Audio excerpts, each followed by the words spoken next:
अस्सलाम वालेकुम, welcome to Lahore real estate. Salman Masood आपसे मुखातिब हूँ। +923222400996 मेरा मोबाइल नंबर है। वीयर्स DHA फेस टैंक की वीकली अपडेट के साथ मैं आपकी खिदमत में हाज़िर हूँ। वीयर्स पहले मैं एक चीज़ आपको क्लियर करूँ। आज लास्ट टाइम मैंने आपको लोकेशन के हवाले से सवाल जो लोगों के आ रहे थे वो मैंने आपको बताया था। आज मैं आपको एफिडेविट और एलोकेशन के डिफरेंस का फ़र्क बताता हूँ, क्योंकि जब भी हम रेट किसी को भेजते हैं दोनों फाइलों के तो उनका बड़ा बार बार क्वेश्चन आता है कि जी इसका फ़र्क क्या है, इन दोनों में दोनों एक चीज़ है, क्या फ़र्क है, तो हमें थोड़ा सा इसके मतलब भी बताएं। वो बार बार फ्रीक्वेंटली आज क्वेश्चन है। मैंने कहा आपको इसको वीडियो में मैं रिकॉर्ड करवा दूँ ताकि आपको क्लैरिटी आ जाए कि एफिडेविट और एलोकेशन में क्या फ़र्क होता है। बिकॉज जब भी DHA कोई भी नया फेज़ लॉन्च करता है, जैसे अब फेज़ 10 लॉन्च कर रहा है, तो आपको जैसे स्क्रीन पे नज़र आ रही है पर्पल एरिया है, इसमें DHA ना लैंड एक्वायर कर रहा है। तो वो क्या कहता है, लैंड इन्वेस्टर के थ्रू वहाँ से लैंड एक्वायर करवा रहा होता है। लैंड इन्वेस्टर से उधर से लैंड ओनर से मौके पर जो उनकी लैंड होती है उनसे लैंड ख़रीद के DHA को देता है। जब वो DHA को लैंड देगा तो उसके अगेंस्ट जो उसको फाइलें मिलेंगी वो एफिडेविट फाइल कहलाती है। उसमें DHA उसमें कोई गवर्नमेंट टैक्सेस इन्वॉल्व नहीं होते, उसमें सिर्फ जस्ट ट्रांसफ़र फ़ीस और मेंबरशिप फ़ीस देनी होती है। उस रेगुलर वो आपके नाम पर ट्रांसफ़र हो जाती है। आप दूसरे लफ्ज़ों में से कह सकते हैं कि जिसमें आप फर्स्ट लॉटी बनते हैं एफिडेविट फाइल में। तो उसमें जो लैंड ओनर होता है उसने तो फाइलें बेचनी होती हैं, वो अपने नाम पर नहीं करवाते, वो मार्केट में सेल कर रहे होते हैं जो जिस वो एफिडेविट फाइल्स।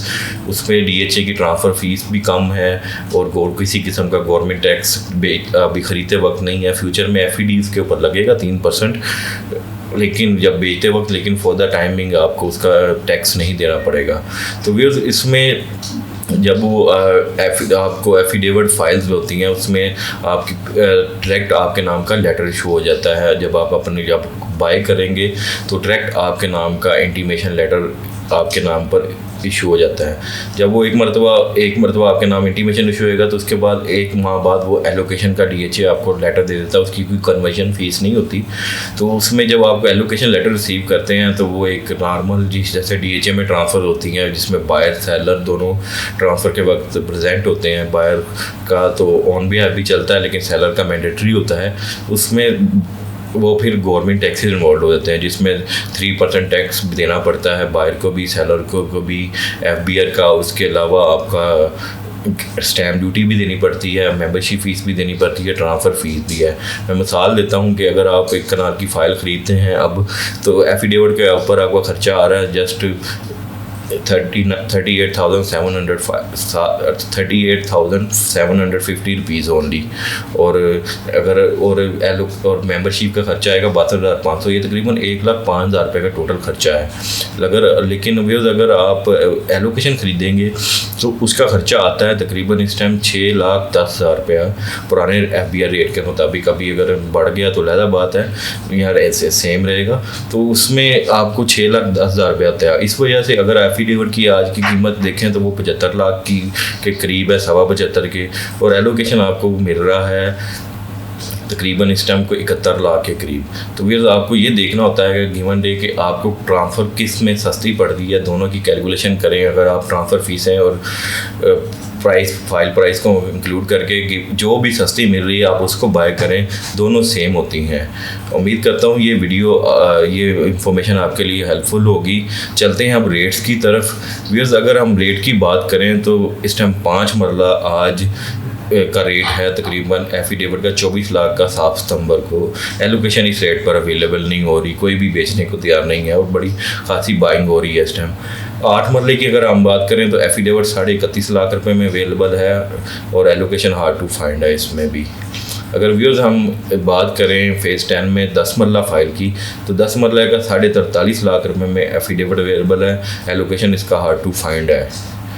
और अगर हम 1 कनाल की बात करें, 1 कनाल की व्यूअर्स प्राइस इस टाइम 75,25,000 रुपये है और एलोकेशन 71 लाख रुपए की आपको अवेलेबिलिटी हो रही है। अगर लास्ट में 2 कनाल की बात करें तो 1,90,00,000 रुपए का एफिडेविट अवेलेबल है और रीसेल में एलोकेशन अवेलेबल नहीं है।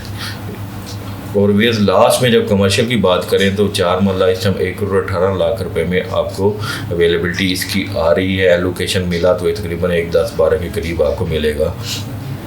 व्यर्स ये तो अब रेट थे ट्रेंड फाइलों के। अगर ट्रेडिंग की बात करें तो इस टाइम लास्ट वीक में जो इस वीक में भी और लास्ट में कमर्शियल और 5 मरला में काफ़ी अच्छी बाइंग देखने को मिली है।